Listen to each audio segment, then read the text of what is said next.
Welcome student, how are you? I hope everyone is fine.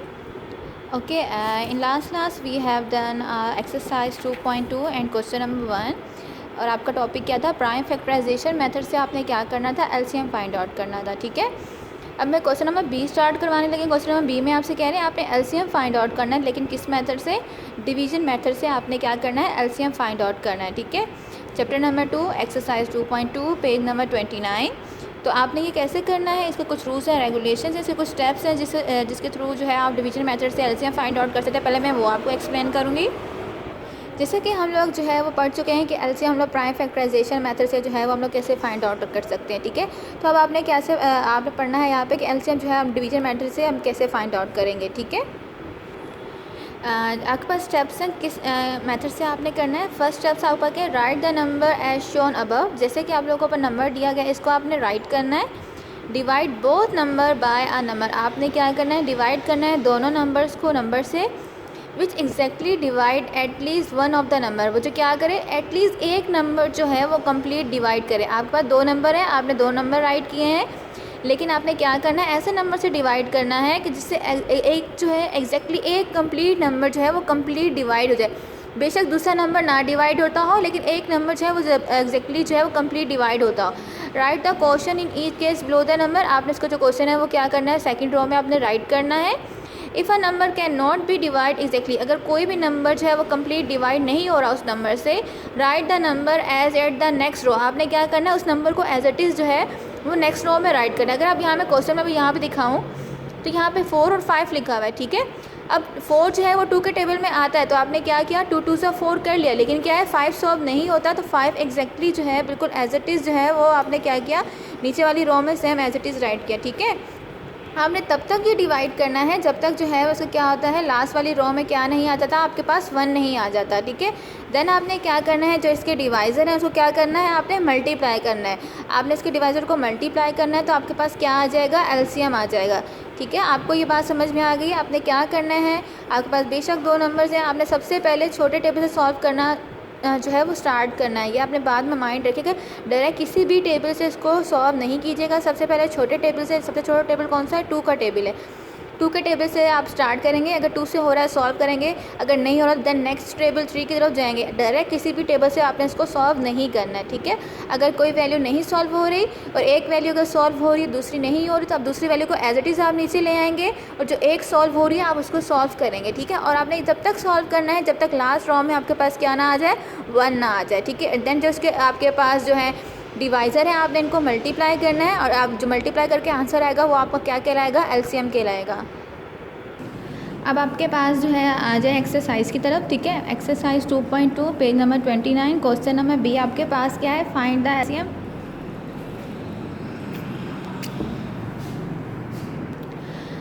Find the LCM of the following by division method. Point number 1 आपके पास क्या है? 16 and 24। अब आपने क्या करना है? एलसीएम फाइंड आउट करना है डिवीजन मेथड से। जैसे जो अभी मेथड मैंने आपको समझाया है उसी मेथड से आपने पॉइंट नंबर 1 जो है वो सॉल्व करना है। आ जाए हम इसके सोल्यूशन की तरफ। अब आप देखिए इसका सोल्यूशन क्या है। आपके पास कौन से दो नंबर हैं? 16 एंड 24 है। ठीक है, अब आपने देखना है कि इसके लास्ट में भी क्या है? 6 है, उसके लास्ट में क्या है? 4 है। दोनों क्या है? इवन नंबर है। इसमें डायरेक्ट किसी इवन टेबल से सॉल्व होगा। सबसे स्मॉलेस्ट इवन टेबल जो है वो कौन सा? 2 का है। सबसे छोटा जो है वो इवन नंबर 2 है। अभी आप देखें 16 जो है वो क्या है? 2 के टेबल में आता है या नहीं आता? जी हाँ, एग्जैक्टली आता है। 2 8 ज़ा 16। देन अगर आप देखें 24, देन 2 1 ज़ा 2 एंड 2 2 ज़ा 4। देन 8 एंड 12 जो है वो आपके पास नेक्स्ट रो में आ गए हैं। 2 4 ज़ा 8 एंड 2 6 ज़ा 12। अब जो नेक्स्ट रो में आपके पास क्वेश्चन है, आपने इनको सॉल्व करना है। 2 2 ज़ा 4 एंड 2 3 ज़ा 6।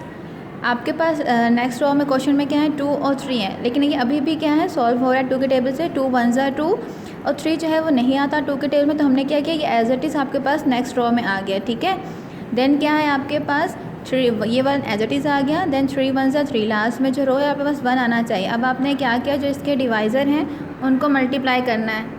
अब आपने क्या करना है? जो इसके डिवाइज़र्स हैं इनको क्या करना है? मल्टीप्लाई करना है। ठीक है, इसके डिवाइज़र्स क्या हैं?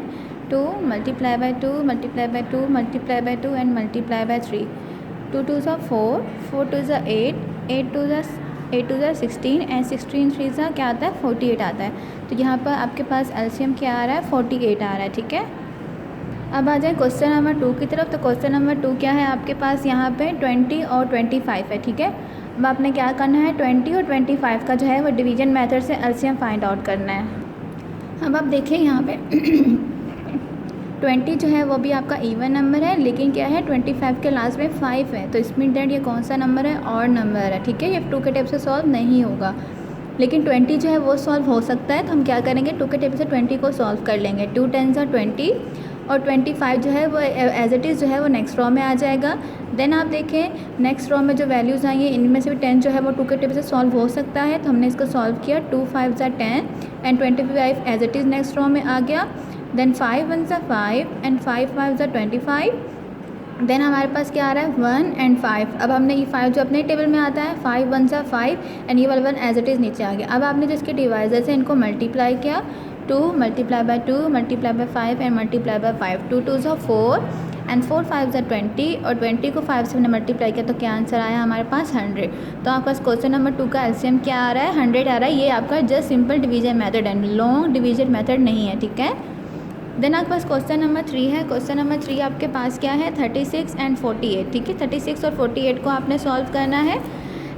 एज इट इज़ हमने 36 और 48 लिया। अब हमने इसको देखना है कि 2 के टेबल से सॉल्व हो सकता है या नहीं। अगर आप ये चेक करना है तो आप देखें 36 के लास्ट में यूनिट प्लेस पे 6 है और 48 के यूनिट प्लेस पे 8 है, दोनों क्या है आपस इवन नंबर है। इट्स मीन दैट 2 से सॉल्व हो सकते हैं। 2 1 2, 3 में से 2 को माइनस किया 1 रिमेनिंग रहा। 1 जो है वो नेक्स्ट वैल्यू के साथ हो गया, ये क्या हो गई 16 हो गई। Then 2 8 16 and then 2 2 4 and 2 4 8। Then 18 और 24 पे सॉल्व हो सकता है। 2 9 18, 2 1 2 एंड 2 2 4। देन 9 एंड 12 आपके पास आ गया नेक्स्ट रो में। अगर आप यहाँ पे देखें 9 तो 2 के टेबल में नहीं आता, लेकिन क्या है 12 आपका आता है 2 के टेबल में, तो मतलब कि सॉल्व हो सकता है। तो आप इसको 2 के टेबल से ही सॉल्व करेंगे। अगर कोई भी एक भी वैल्यू अगर 2 के टेबल से सॉल्व हो रही है, स्मॉल टेबल सॉल्व है, आप उसको उसी टेबल से ही सॉल्व करेंगे। डायरेक्ट ऐसे नहीं करेंगे दोनों जिस टेबल में आते हैं उसमें सॉल्व, लाइक 3 के टेबल में दोनों आते हैं तो मैं यहाँ पर डायरेक्ट 3 लिख के दोनों को सॉल्व नहीं करूँगी।